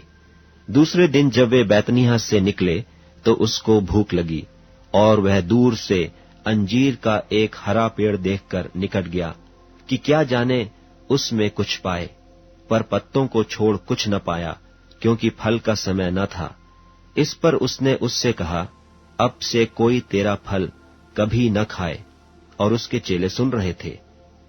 फिर वे यरूशलेम में आए और वह मंदिर में गया, और वहां जो लेन देन कर रहे थे उन्हें बाहर निकालने लगा, और सर्राफों के पीढ़े और कबूतर के बेचने वालों की चौकियां उलट दी, और मंदिर में से होकर किसी को बर्तन लेकर आने जाने न दिया। और उपदेश करके उनसे कहा, क्या यह नहीं लिखा है कि मेरा घर सब जातियों के लिए प्रार्थना का घर कहलाएगा? पर तुमने इसे डाकुओं की खो बना दी है। यह सुनकर महायाजक और शास्त्री उसके नाश करने का अवसर ढूंढने लगे, क्योंकि उससे डरते थे, इसलिए कि सब लोग उसके उपदेश से चकित होते थे। और प्रतिदिन सांझ होते ही वह नगर से बाहर जाया करता था। फिर भोर को जब वे उधर से जाते थे, तो उन्होंने उस अंजीर के पेड़ को जड़ तक सूखा हुआ देखा। पतरस को यह बात स्मरण आई, और उसने उससे कहा, हे रब्बी, देख, यह अंजीर का पेड़ जिसे तूने श्राप दिया था सूख गया है। यीशु ने उसको उत्तर दिया कि परमेश्वर पर विश्वास रखो। मैं तुमसे सच कहता हूं कि जो कोई इस पहाड़ से कहे कि तू उखड़ जा और समुद्र में जा पड़, और अपने मन में संदेह न करे, वरन प्रतीति करे कि जो कहता हूं वह हो जाएगा, तो उसके लिए वही होगा। इसलिए मैं तुमसे कहता हूं कि जो कुछ तुम प्रार्थना करके मांगो, तो प्रतीति कर लो कि तुम्हें मिल गया और तुम्हारे लिए हो जाएगा। और जब कभी तुम खड़े हुए प्रार्थना करते हो, तो यदि तुम्हारे मन में किसी की ओर से कुछ विरोध हो, तो क्षमा करो, इसलिए कि तुम्हारा स्वर्गीय पिता भी तुम्हारे अपराध क्षमा करे। और यदि तुम क्षमा न करो, तो तुम्हारा पिता भी जो स्वर्ग में है तुम्हारा अपराध क्षमा न करेगा। वे फिर यरूशलेम में आए, और जब वह मंदिर में टहल रहा था तो महायाजक और शास्त्री और पुरनिये उसके पास आकर पूछने लगे कि तू ये काम किस अधिकार से करता है, और यह अधिकार तुझे किसने दिया है कि तू ये काम करे? यीशु ने उससे कहा, मैं भी तुमसे एक बात पूछता हूं, मुझे उत्तर दो, तो मैं तुम्हें बताऊंगा कि ये काम किस अधिकार से करता हूं। यूहन्ना का बपतिस्मा क्या स्वर्ग की ओर से था व मनुष्यों की ओर से था? मुझे उत्तर दो। तब वे आपस में विवाद करने लगे कि यदि हम कहें स्वर्ग की ओर से, तो वह कहेगा, फिर तुमने उसकी प्रतीति क्यों नहीं की? और यदि हम कहें मनुष्यों की ओर से, तो लोगों का डर है, क्योंकि सब जानते हैं कि यूहन्ना सचमुच भविष्यद्वक्ता है। सो उन्होंने यीशु को उत्तर दिया कि हम नहीं जानते। यीशु ने उनसे कहा, मैं भी तुमको नहीं बताता कि ये काम किस अधिकार से करता हूं। मरकुस रचित सुसमाचार 12वां अध्याय। फिर वह दृष्टांत में उनसे बातें करने लगा कि किसी मनुष्य ने दाख की बारी लगाई और उसके चारों ओर बाड़ा बांधा और रस का कुंड खोदा और गुम्मट बनाया और किसानों को उसका ठीका देकर परदेश चला गया। फिर फल के मौसम में उसने किसानों के पास एक दास को भेजा कि किसान से दाख की बारी के फलों का भाग ले, पर उन्होंने उसे पकड़कर पीटा और छूछे हाथ लौटा दिया। फिर उसने एक और दास को उनके पास भेजा और उन्होंने उसका सिर फोड़ डाला और उसका अपमान किया। फिर उसने एक और को भेजा और उन्होंने उसे मार डाला। तब उसने और बहुतों को भेजा, उनमें से उन्होंने कितनों को पीटा और कितनों को मार डाला। अब एक ही रह गया था जो उसका प्रिय पुत्र था। अंत में उसने उसे भी उनके पास यह सोचकर भेजा कि वे मेरे पुत्र का आदर करेंगे। पर उन किसानों ने आपस में कहा, यही तो वारिस है, आओ हम उसे मार डालें, तब मिरास हमारी हो जाएगी। और उन्होंने उसे पकड़कर मार डाला और दाख की बारी के बाहर फेंक दिया। इसलिए दाख की बारी का स्वामी क्या करेगा? वह आकर उन किसानों को नाश करेगा और दाख की बारी औरों को दे देगा। क्या तुमने पवित्र शास्त्र में यह वचन नहीं पढ़ा कि जिस पत्थर को राजमिस्त्रियों ने निकम्मा ठहराया था, वही कोने का सिरा हो गया? यह प्रभु की ओर से हुआ और हमारी दृष्टि में अद्भुत है। तब उन्होंने उसे पकड़ना चाहा, क्योंकि समझ गए थे कि उसने हमारे विरोध में यह दृष्टांत कहा है। पर वे लोगों से डरे और उसे छोड़कर चले गए। तब उन्होंने उसे बातों में फंसाने के लिए कई एक फरीसियों और हेरोदियों को उसके पास भेजा, और उन्होंने आकर उससे कहा, हे गुरु, हम जानते हैं कि तू सच्चा है और किसी की परवाह नहीं करता, क्योंकि तू मनुष्यों का मुंह देखकर बातें नहीं करता, परंतु परमेश्वर का मार्ग सच्चाई से बताता है। तो क्या कैसर को कर देना उचित है कि नहीं? हम दें या न दें? उसने उनका कपट जानकर उनसे कहा, मुझे क्यों परखते हो? 1 दिनार मेरे पास लाओ कि मैं देखूं। वे ले आए और उसने उनसे कहा, यह मूर्ति और नाम किसका है? उन्होंने कहा, कैसर का। यीशु ने उनसे कहा, जो कैसर का है वह कैसर को, और जो परमेश्वर का है परमेश्वर को दो। तब वे उस पर बहुत अचंभा करने लगे। फिर सदूकियों ने भी, जो कहते हैं कि मरे हुओं का जी उठना है ही नहीं, उसके पास आकर उससे पूछा कि हे गुरु, मूसा ने हमारे लिए लिखा है कि यदि किसी का भाई बिना संतान मर जाए और उसकी पत्नी रह जाए, तो उसका भाई उसकी पत्नी को ब्याह ले और अपने भाई के लिए वंश उत्पन्न करे। 7 भाई थे। पहला भाई ब्याह करके बिना संतान मर गया। तब दूसरे भाई ने उस स्त्री को ब्याह लिया और बिना संतान मर गया, और वैसे ही तीसरे ने भी, और 7 से संतान न हुई। सबके पीछे वह स्त्री भी मर गई। सो जी उठने पर वह उनमें से किसकी पत्नी होगी, क्योंकि वह 7 की पत्नी हो चुकी थी। यीशु ने उनसे कहा, क्या तुम इस कारण से भूल में नहीं पड़े हो कि तुम न तो पवित्र शास्त्र ही को जानते हो और न परमेश्वर की सामर्थ को? क्योंकि जब वे मरे हुओं में से जी उठेंगे तो उनमें ब्याह शादी न होगी, पर स्वर्ग में दूतों की नाई होंगे।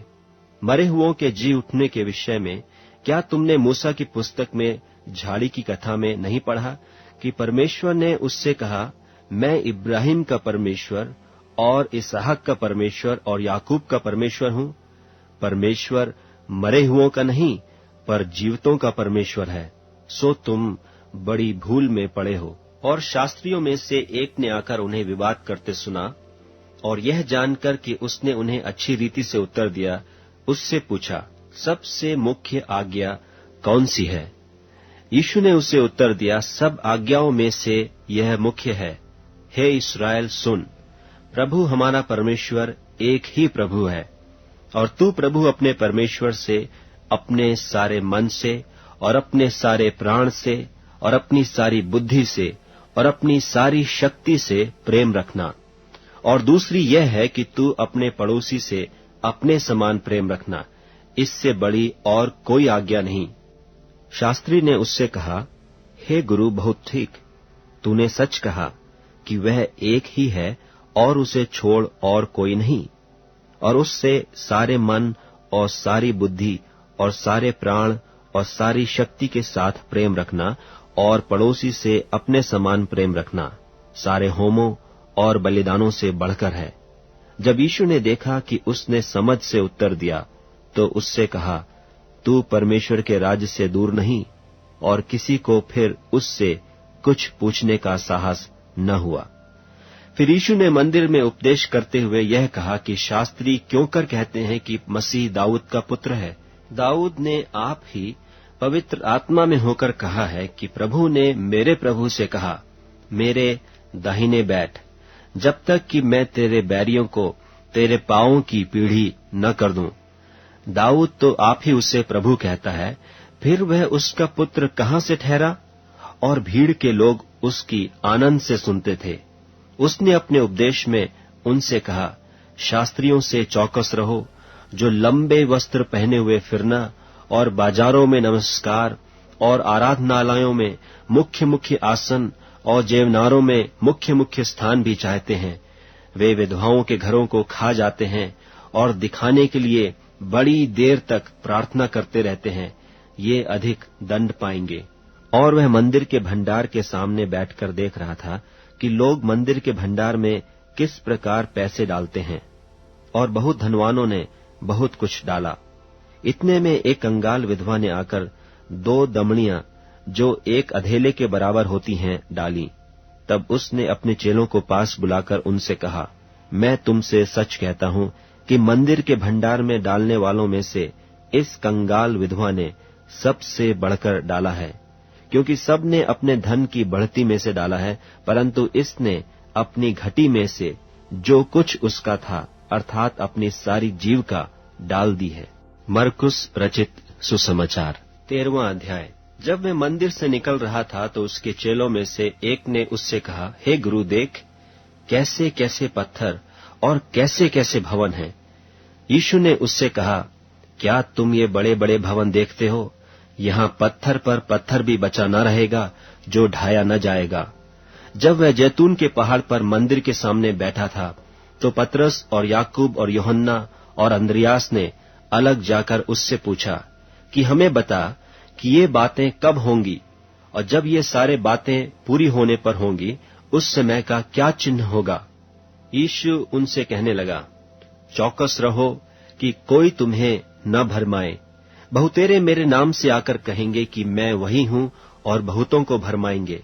और जब तुम लड़ाइयां और लड़ाइयों की चर्चा सुनो तो न घबराना, क्योंकि इनका होना अवश्य है, परंतु उस समय अंत न होगा। क्योंकि जाति पर जाति और राज्य पर राज्य चढ़ाई करेगा, और हर कहीं भूइंडोल होंगे और अकाल पड़ेंगे। यह तो पीड़ाओं का आरंभ ही होगा। परंतु तुम अपने विषय में चौकस रहो, क्योंकि लोग तुम्हें महासभाओं में सौंपेंगे और तुम पंचायतों में पीटे जाओगे, और मेरे कारण हाकिमों और राजाओं के आगे खड़े किए जाओगे, ताकि उनके लिए गवाही हो। पर अवश्य है कि पहले सुसमाचार सब जातियों में प्रचार किया जाए। जब वे तुम्हें ले जाकर सौंपेंगे तो पहले से चिंता न करना कि हम क्या कहेंगे, पर जो कुछ तुम्हें उसी घड़ी बताया जाए वही कहना, क्योंकि बोलने वाले तुम नहीं हो, परंतु पवित्र आत्मा है। और भाई को भाई और पिता को पुत्र घात के लिए सौंपेंगे और लड़के बाले माता पिता के विरोध में उठकर उन्हें मरवा डालेंगे, और मेरे नाम के कारण सब लोग तुमसे बैर करेंगे, पर जो अंत तक धीरज धरे रहेगा उसी का उद्धार होगा। सो जब तुम उस उजाड़ने वाली घृणित वस्तु को जहां उचित नहीं वहां खड़ी देखो, पढ़ने वाला समझ ले, तब जो यहूदिया में हो वे पहाड़ों पर भाग जाएं, जो कोठे पर हो वह अपने घर से कुछ लेने को नीचे न उतरे और न भीतर जाए, और जो खेत में हो वह अपना कपड़ा लेने के लिए पीछे न लौटे। उन दिनों में जो गर्भवती और दूध पिलाती होंगी उनके लिए हाय हाय, और प्रार्थना किया करो कि यह जाड़े में न हो, क्योंकि वे दिन ऐसे क्लेश के होंगे कि सृष्टि के आरंभ से जो परमेश्वर ने सृजी है अब तक न तो हुए और न फिर कभी होंगे। और यदि प्रभु इन दिनों को न घटाता तो कोई प्राणी भी न बचता, परंतु उन चुने हुओं के कारण जिनको उसने चुना है उन दिनों को घटाया। उस समय यदि कोई तुमसे कहे देखो मसीह यहाँ है या देखो वहां है, तो प्रतीति न करना, क्योंकि झूठे मसीह और झूठे भविष्यद्वक्ता उठ खड़े होंगे और चिन्ह और अद्भुत काम दिखाएंगे, कि यदि हो सके तो चुने हुओं को भी भरमा दें। पर तुम चौकस रहो, देखो मैंने तुम्हें सब बातें पहले ही से कह दी हैं। उन दिनों में उस क्लेश के बाद सूरज अंधेरा हो जाएगा और चांद प्रकाश न देगा, और आकाश से तारागण गिरने लगेंगे और आकाश की शक्तियां हिलाई जाएंगी। तब लोग मनुष्य के पुत्र को बड़ी सामर्थ और महिमा के साथ बादलों में आते देखेंगे। उस समय वह अपने दूतों को भेजकर पृथ्वी के इस छोर से आकाश की उस छोर तक चारों दिशा से अपने चुने हुए लोगों को इकट्ठे करेगा। अंजीर के पेड़ से यह दृष्टांत सीखो, जब उसकी डाली कोमल हो जाती और पत्ते निकलने लगते हैं तो तुम जान लेते हो कि ग्रीष्म काल निकट है। इसी रीति से जब तुम इन बातों को होते देखो तो जान लो कि वह निकट है, वरन द्वार ही पर है। मैं तुमसे सच कहता हूं कि जब तक ये सब बातें न हो लेंगी तब तक यह लोग जाते न रहेंगे। आकाश और पृथ्वी टल जाएंगे, परंतु मेरी बातें कभी न टलेंगी। उस दिन या उस घड़ी के विषय में कोई नहीं जानता, न स्वर्ग के दूत और न पुत्र, परंतु केवल पिता। देखो जागते और प्रार्थना करते रहो, क्योंकि तुम नहीं जानते कि वह समय कब आएगा। यह उस मनुष्य की सी दशा है जो परदेश जाते समय अपना घर छोड़ जाए और अपने दासों को अधिकार दे और हर एक को उसका काम जता दे और द्वारपाल को जागते रहने की आज्ञा दे। इसलिए जागते रहो, क्योंकि तुम नहीं जानते कि घर का स्वामी कब आएगा, सांझ को या आधी रात को या मुर्ग के बांग देने के समय या भोर को। ऐसा न हो कि वह अचानक आकर तुम्हें सोते पाए। और जो मैं तुमसे कहता हूं वही सबसे कहता हूं, जागते रहो। मरकुस रचित सुसमाचार 14वां अध्याय। 2 दिन के बाद फसह और अखमीरी रोटी का पर्व होने वाला था, और महायाजक और शास्त्री इस बात की खोज में थे कि उसे क्यों कर छल से पकड़कर मार डालें, परंतु कहते थे कि पर्व के दिन नहीं, कहीं ऐसा न हो कि लोगों में बलवा मचे। जब वे बैतनिय्याह में शमौन कौड़ी के घर भोजन करने बैठा हुआ था, तब एक स्त्री संगमरमर के पात्र में जटामांसी का बहुमूल्य शुद्ध इत्र लेकर आई और पात्र तोड़कर इत्र को उसके सिर पर उंडेला।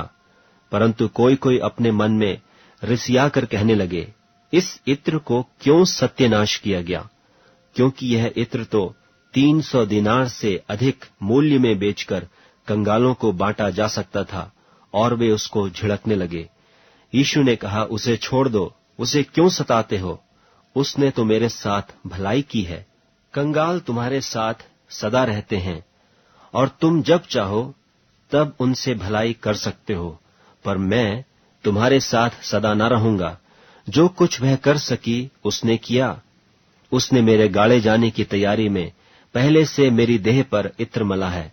मैं तुमसे सच कहता हूं कि सारे जगत में जहां कहीं सुसमाचार प्रचार किया जाएगा, वहां उसके इस काम की चर्चा भी उसके स्मरण में की जाएगी।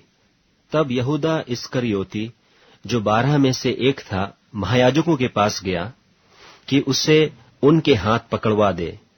वे यह सुनकर आनंदित हुए और उसको रुपये देना स्वीकार किया और यह अवसर ढूंढने लगा कि उसे किस प्रकार पकड़वा दे।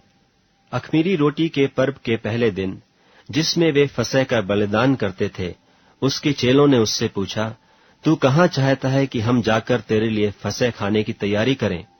उसने अपने चेलों में से 2 को यह कहकर भेजा कि नगर में जाओ और एक मनुष्य जल का घड़ा उठाए हुए तुम्हें मिलेगा, उसके पीछे हो लेना, और वह जिस घर में जाए उस घर के स्वामी से कहना, गुरु कहता है कि मेरी पाहुनशाला जिसमें मैं अपने चेलों के साथ फसह खाऊं कहाँ है? वह तुम्हें एक सजी सजाई और तैयार की हुई बड़ी अटारी दिखा देगा, वहां हमारे लिए तैयारी करो। सो चेले निकलकर नगर में आए और जैसा उसने उनसे कहा था वैसा ही पाया और फसह तैयार किया।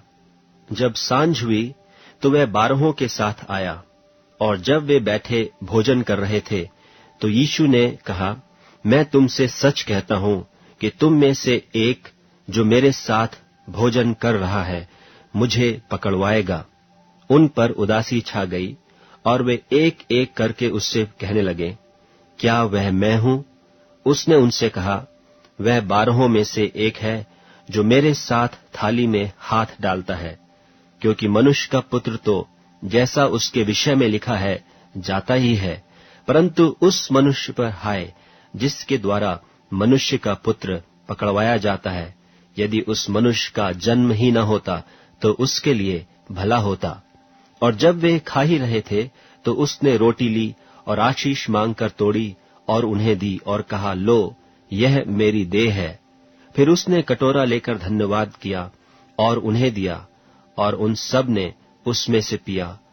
और उसने उनसे कहा, यह वाचा का मेरा वह लहू है जो बहुतों के लिए बहाया जाता है।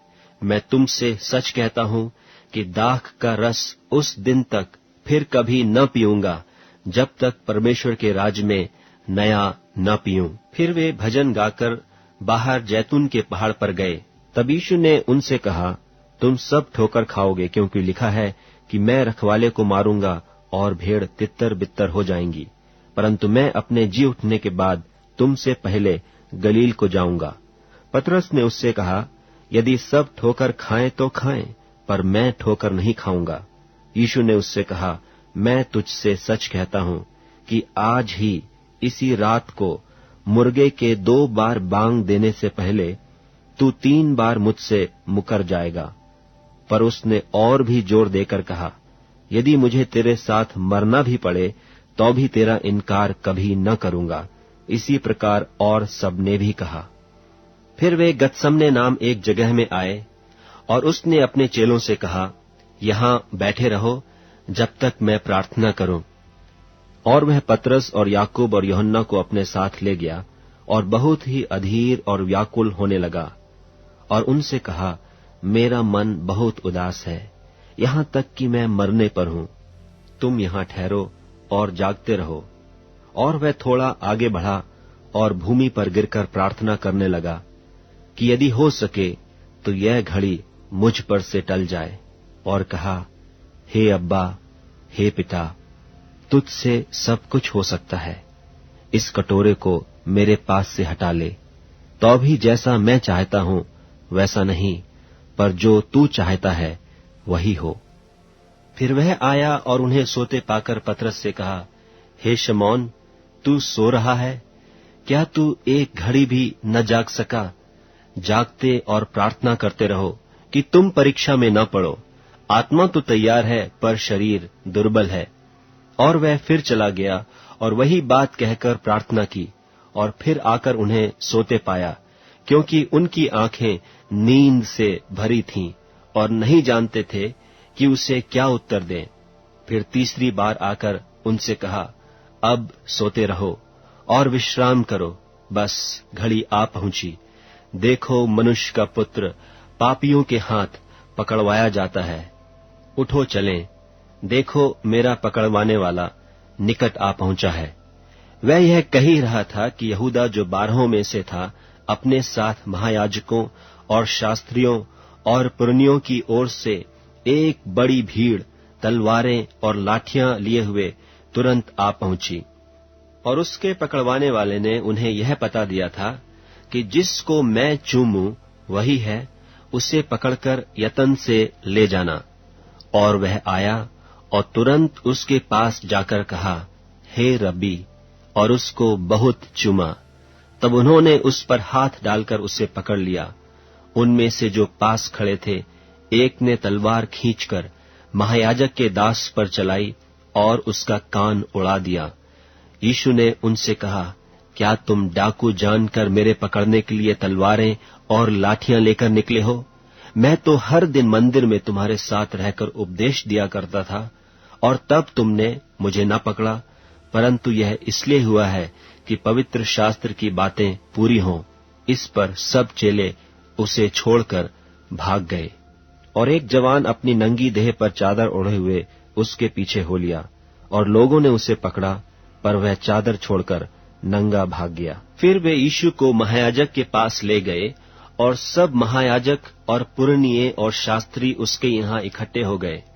पतरस दूर ही दूर से उसके पीछे पीछे महायाजक के आंगन के भीतर तक गया और प्यादों के साथ बैठकर आग तापने लगा। महायाजक और सारी महासभा यीशु के मार डालने के लिए उसके विरोध में गवाही की खोज में थे, पर न मिली, क्योंकि बहुतेरे उसके विरोध में झूठी गवाही दे रहे थे, पर उनकी गवाही एक सी न थी। तब कितनों ने उठकर उस पर यह झूठी गवाही दी कि हमने इसे यह कहते सुना है कि मैं इस हाथ के बनाए हुए मंदिर को ढा दूंगा और 3 दिन में दूसरा बनाऊंगा जो हाथ से न बना हो। इस पर भी उनकी गवाही एक सी न निकली। तब महायाजक ने बीच में खड़े होकर यीशु से पूछा कि तू कोई उत्तर नहीं देता? ये लोग तेरे विरोध में क्या गवाही देते हैं?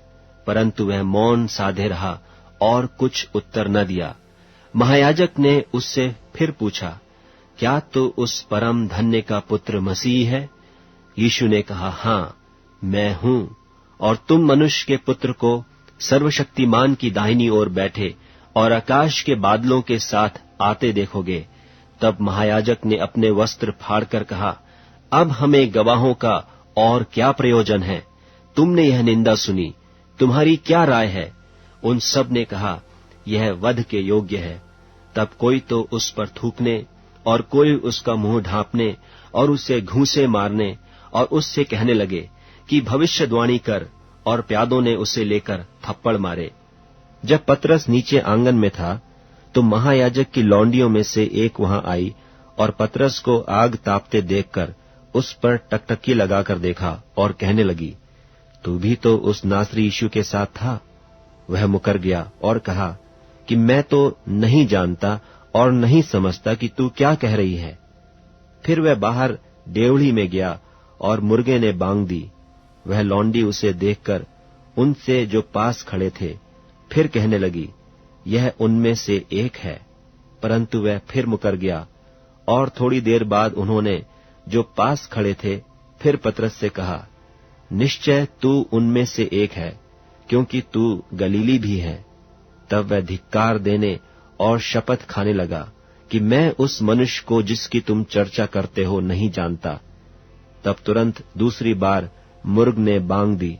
पतरस को वह बात जो यीशु ने उससे कही थी स्मरण आई कि मुर्ग के 2 बार बांग देने से पहले तू 3 बार मेरा। मरकुस रचित सुसमाचार 15वां अध्याय। और भोर होते ही तुरंत महायाजकों और पुरनियों और शास्त्रियों ने वरन सारी महासभा ने सलाह करके यीशु को बंधवाया और उसे ले जाकर पिलातुस के हाथ सौंप दिया। और पिलातुस ने उससे पूछा, क्या तू यहूदियों का राजा है? उसने उसको उत्तर दिया कि तू आप ही कह रहा है। और महायाजक उस पर बहुत बातों का दोष लगा रहे थे। पिलातुस ने उससे फिर पूछा, क्या तू कुछ उत्तर नहीं देता? देख, ये तुझ पर कितनी बातों का दोष लगाते हैं। यीशु ने फिर कुछ उत्तर नहीं दिया, यहां तक कि पिलातुस को बड़ा आश्चर्य हुआ। और वह उस पर्व में किसी एक बंधुए को जिसे वे चाहते थे उनके लिए छोड़ दिया करता था। और बरअब्बा नाम का एक मनुष्य उन बलवाइयों के साथ बंधुआ था जिन्होंने बलवे में हत्या की थी। और भीड़ ऊपर जाकर उससे विनती करने लगी कि जैसा तू हमारे लिए करता आया है वैसा ही कर। पिलातुस ने उनको यह उत्तर दिया, क्या तुम चाहते हो कि मैं तुम्हारे लिए यहूदियों के राजा को छोड़ दूं?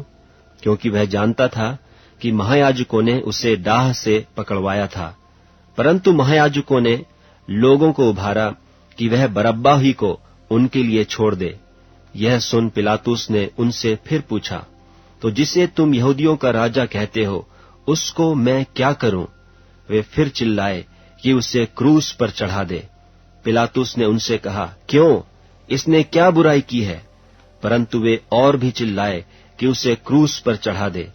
तब पिलातुस ने भीड़ को प्रसन्न करने की इच्छा से बरअब्बा को उनके लिए छोड़ दिया और यीशु को कोड़े लगवाकर सौंप दिया कि क्रूस पर चढ़ाया जाए।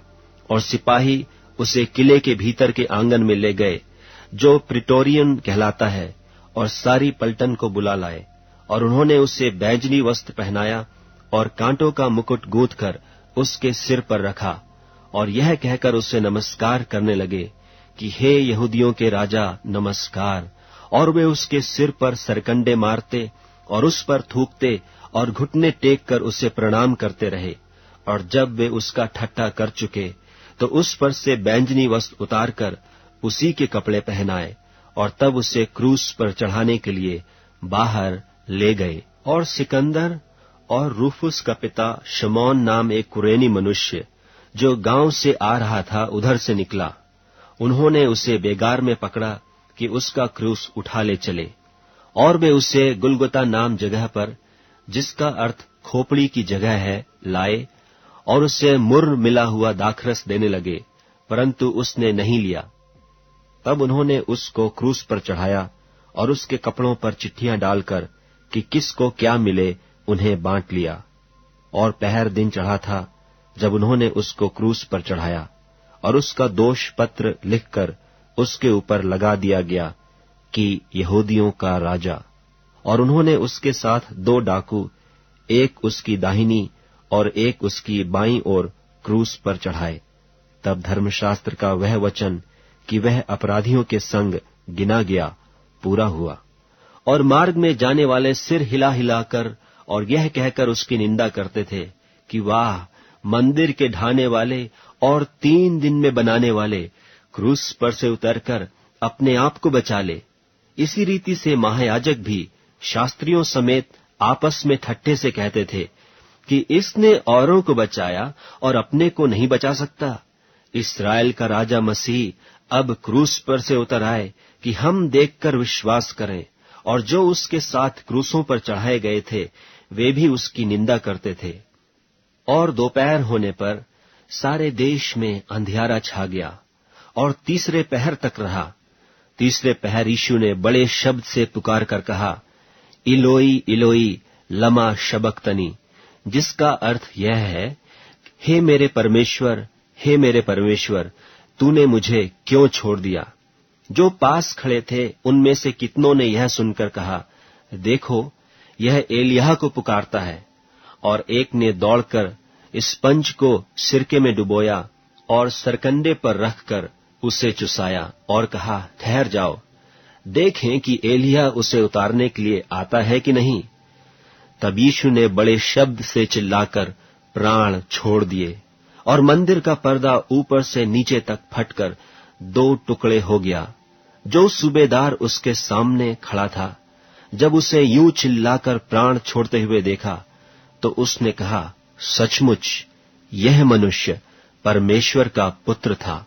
कई स्त्रियां भी दूर से देख रही थीं। उनमें मरियम मगदलीनी और छोटे याकूब की और योसेस की माता मरियम और शलोमी थीं। जब वह गलील में था तो ये उसके पीछे हो लेती थीं और उसकी सेवा टहल किया करती थीं। और भी बहुत सी स्त्रियां थीं जो उसके साथ यरूशलेम में आई थीं। जब संध्या हो गई तो इसलिए कि तैयारी का दिन था, जो सब्त के 1 दिन पहले होता है, अरमतिया का रहने वाला यूसुफ आया, जो प्रतिष्ठित मंत्री और आप भी परमेश्वर के राज्य की बाट जोहता था। वह याव करके पिलातुस के पास गया और यीशु की लोथ मांगी। पिलातुस ने आश्चर्य किया कि वह इतना शीघ्र मर गया, और सूबेदार को बुलाकर पूछा कि क्या उसको मरे हुए देर हुई। सो जब सूबेदार के द्वारा हाल जान लिया तो लोथ यूसुफ को दिला दी। तब उसने एक पतली चादर मोल ली और लोथ को उतारकर उस चादर में लपेटा और एक कब्र में जो चट्टान में खोदी गई थी रखा, और कब्र के द्वार पर एक पत्थर लुढ़का दिया। और मरियम मगदलीनी और योसेस की माता मरियम देख रही थीं कि वह कहाँ रखा गया है। मरकुस रचित सुसमाचार 16वां अध्याय। जब सब्त का दिन बीत गया तो मरियम मगदलीनी और याकूब की माता मरियम और शलोमी ने सुगंधित वस्तुएं मोल ली कि आकर उस पर मलें। और सप्ताह के पहले दिन बड़ी भोर जब सूरज निकला ही था, वे कब्र पर आईं और आपस में कहती थीं कि हमारे लिए कब्र के द्वार पर से पत्थर कौन लुढ़काएगा। जब उन्होंने आंख उठाई तो देखा कि पत्थर लुढ़का हुआ है, क्योंकि वह बहुत ही बड़ा था।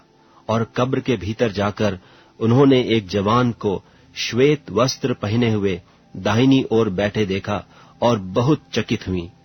उसने उनसे कहा, चकित मत हो, तुम यीशु नासरी को जो क्रूस पर चढ़ाया गया था ढूंढती हो। वह जी उठा है, यहां नहीं है। देखो, यही वह स्थान है जहां उन्होंने उसे रखा था। परंतु तुम जाओ और उसके चेलों और पतरस से कहो कि वह तुमसे पहले गलील को जाएगा, जैसा उसने तुमसे कहा था, तुम वहीं उसे देखोगे। और वे निकलकर कब्र से भाग गईं, क्योंकि कपकपी और घबराहट उन पर छा गई थी। और उन्होंने किसी से कुछ न कहा, क्योंकि डरती थीं। सप्ताह के पहले दिन भोर होते ही वह जी उठकर पहल मरियम मगदलीनी को, जिसमें से उसने 7 दुष्टात्माएं निकाली थीं, दिखाई दिया। उसने जाकर उसके साथियों को, जो शोक में डूबे हुए थे और रो रहे थे, समाचार दिया। और उन्होंने यह सुनकर कि वह जीवित है और उसने उसे देखा है, प्रतीति न की। इसके बाद वह दूसरे रूप में उनमें से 2 को, जब वे गांव की ओर जा रहे थे, दिखाई दिया। उन्होंने भी जाकर औरों को समाचार दिया, परंतु उन्होंने उनकी भी प्रतीति न की। पीछे वह उन 11 को भी, जब वे भोजन करने बैठे थे, दिखाई दिया और उनके अविश्वास और मन की कठोरता पर उलाहना दिया, क्योंकि जिन्होंने उसके जी उठने के बाद उसे देखा था, इन्होंने उनकी प्रतीति न की थी। और उसने उनसे कहा, तुम सारे जगत में जाकर सारी सृष्टि के लोगों को सुसमाचार प्रचार करो। जो विश्वास करे और बपतिस्मा ले, उसी का उद्धार होगा, परंतु जो विश्वास न करेगा वह दोषी ठहराया जाएगा।